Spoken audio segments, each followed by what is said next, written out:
What does the home buying process look like here in Texas? Where is it? When is it? Who is involved? If you've got any of these questions, then this is the right video for you, so stick around.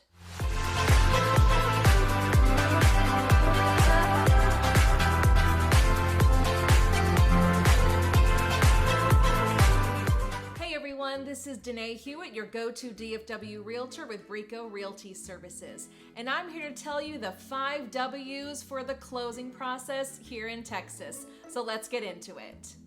What is closing? Closing is the final step of the process when the home would legally change hands from the seller's name into the buyer's name on a property. So this is the day that you legally take ownership of the home or where you legally give up ownership of the home. And closing can take anywhere from about 21 to 45 days, depending on a lot of different variables, but that's definitely a good range to stay around. During that 21 to 45 days, the loan officer is putting together all the final steps of the mortgage, and the title company is also doing their title search and their due diligence on the property before it officially becomes yours. Who? Let's talk about who is involved in the closing process. The first people are you. You and your real estate agent will be there at the closing table when you sign on the property. The other people involved, of course, are the sellers of the property. They'll be involved along with their real estate agent. The other party is the title company.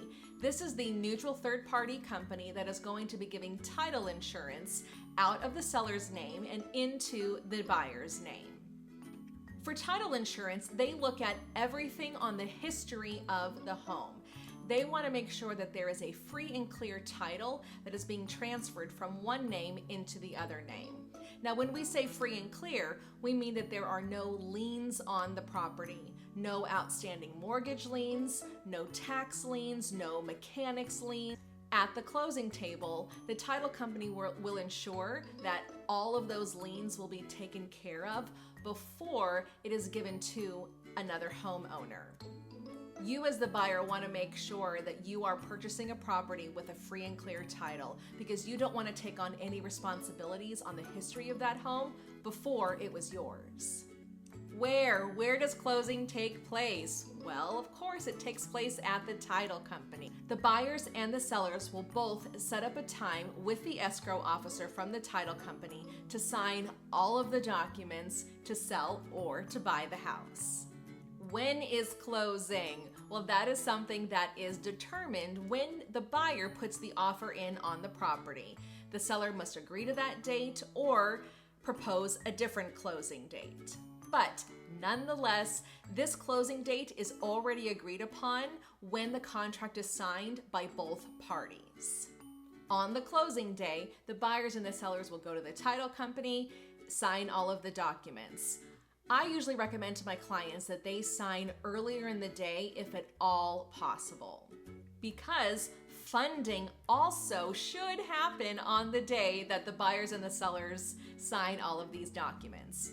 And when I say should, what happens is after the documents are signed, if the buyer is using a lender to purchase the property, which is most likely, the lender needs to review all of the documents that the buyer has signed before they will release the wire to the title company, and then the title company then gives the funds to the seller if they net anything after the sale of their home.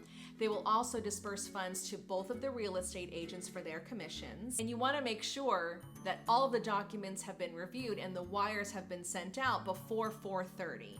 Here in Texas, that is the wire cutoff for that day. If that stuff doesn't get done before 4:30, then funding won't take place until the next day. In our contracts, the buyers cannot take possession of the property until it has closed, which is signing, and funded, which is the wires reaching everyone's accounts. I also recommend to my clients that we never close on a Friday, because if for some reason we are not able to fund by 4:30 on that Friday, well, the banks and the title companies don't reopen again until Monday. And what if you have movers planning to come in on Saturday? So you definitely don't want to be in that situation. I always recommend that we close any other day except for Friday. Why?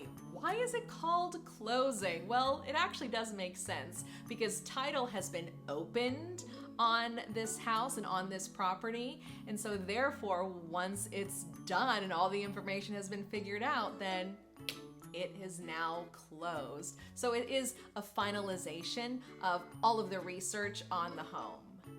And here's a little bonus for you.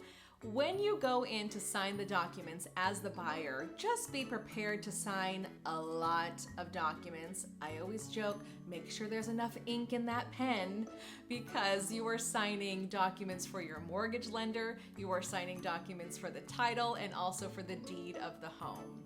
It's a lot to sign. When you're signing as the buyer or the seller, if you've got any questions, there will be an escrow officer there with you that can answer any of the questions that you have. They go over each page before you sign it. And if you would like, you can read everything before you actually sign it. If you are someone that does like to read every single word before you sign it, let your agent and your title company know that so that maybe they can get those documents to you ahead of time so that you've already read them before you're sitting at the closing table. Those are the 5 whys on closing on your home. And if you've reached this video and you have not subscribed at this point, what are you doing with yourselves? Hit the subscribe button and go ahead and check out this next video here. We'll see you next Wednesday, everyone. Have a good one.